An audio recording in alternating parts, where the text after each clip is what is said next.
Hey y'all, my name is the SickPick5000. Today we'll be looking at awful LEGO minifigures. Anyway, please subscribe so I can make it to 20 subs. Also, I saved some really bad minifigures for this episode, so stick around to see them all. Our first awful minifigure of the day is Wicket the Ewok from LEGO Star Wars theme. So, I believe this is the original version of the Wicket the Ewok or any Ewok. And well, as you can tell, he just looks pretty awful. There's absolutely like no color here. It's all the same, and it doesn't even look that great, to be honest. Even like without, or even if it were to have color. So they just didn't really put a whole lot of creativity into this, from my perspective. And I believe with the what they call the thing that goes over the torso is a sandwich board, because it kind of sandwiches in between the minifigure torso. So I believe that's just what it's called. A little fun fact for you. And then there's also this other Ewok who came in the same set, who I'm forgetting, but they're basically the same minifigure, which also makes it even worse because they didn't even try to make a new minifigure. So yeah, just a little thing. So next up we have Watto, and well, when you look at him, you can just tell he's basically the same rundown with the Ewoks. He has a sandwich board, and there's just no color except for this really disgusting color of blue, which I just really hate. There's just no creativity in this.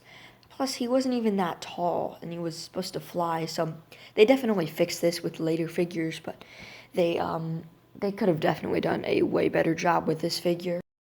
And then I have a pretty sad excuse for a LEGO minifigure, the LEGO 2008 Debuestein minifigure. And if you didn't know, Debuestein, I believe, is a Dutch LEGO fan club, which I believe is the largest one in the world. So this one honestly looks like it was built by a toddler. There's even two different skin tones. How could they miss that? And when you think about it, it probably was built by a toddler, and they just said, oh, this is a pretty good fig. Why don't we make ones like this and give it away? So I bet that's probably what the thinking for this was. But it's actually a pretty rare minifigure, and I bet it's pretty, and I think it's pretty much desired among some things, because it's I think only the people who in Debuestein were allowed to have it. So yeah, that's just a pretty sad excuse for a minifigure. And then once we take a look through Lego Harry Potter, we have this Lego Goblin who, ran the Gringotts Bank, if you've seen Harry Potter or read Harry Potter. So, like I said with many other previous figs, they just need to start adding color to that. And I believe that's before they could start adding color to actual molds. And they can only really do that with like head prints or face prints. But I believe they definitely fix this down the road sometime. However, I could be wrong. But I think I have the torso for one of these, but yeah, it's just a pretty disappointing that they didn't fix this.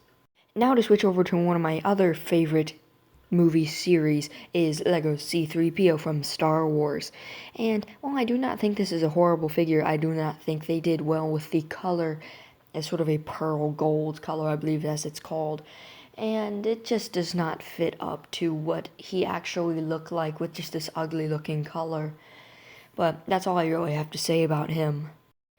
Back with Harry Potter, we have Lego Hermione Granger, and when you look at the face, they really did not like this. And this was when Lego was just starting to turn yellow faces into peach colored faces to what they actually look like in the movies. And they should have completely redesigned the face to make it look actually like Hermione Granger instead of just this ugly looking thing which they used originally with the yellow face. And I believe this was in like the 2004 to 2006 when they were doing this. So it is just very interesting to see this. There's a lot of history with it. A bunch of Harry Potter figures around this time were really ugly, and you'll definitely see that if you click on the video before this in this series. And then the king of all bad-looking figures, Chancellor Palpatine from Star Wars: The Clone Wars. It's just awful. When you look at his face, it just really is disgusting. Just awfully disgusting. I mean, when you also look at his torso, they didn't even do a whole lot for that. It's not even that hard. I mean, like, the most of the design went into the face, and I mean, when you look at what he actually looks like, I mean, I guess it does look pretty accurate, but they just really could have done a whole lot better with this, and it just looks disgusting. But honestly, they probably should have never even made this figure, because it was a recipe for disaster. It would have never gone over well. So that's going to be the end of this episode. If you know of any figures and you want to see them in the next video, comment them down below, and maybe I'll feature them. Anyway, please like the video and subscribe, because I'm trying to reach 20 subscribers, maybe by the end of the summer. Anyway, thank you so much for watching, and I'll see you all later in the next video.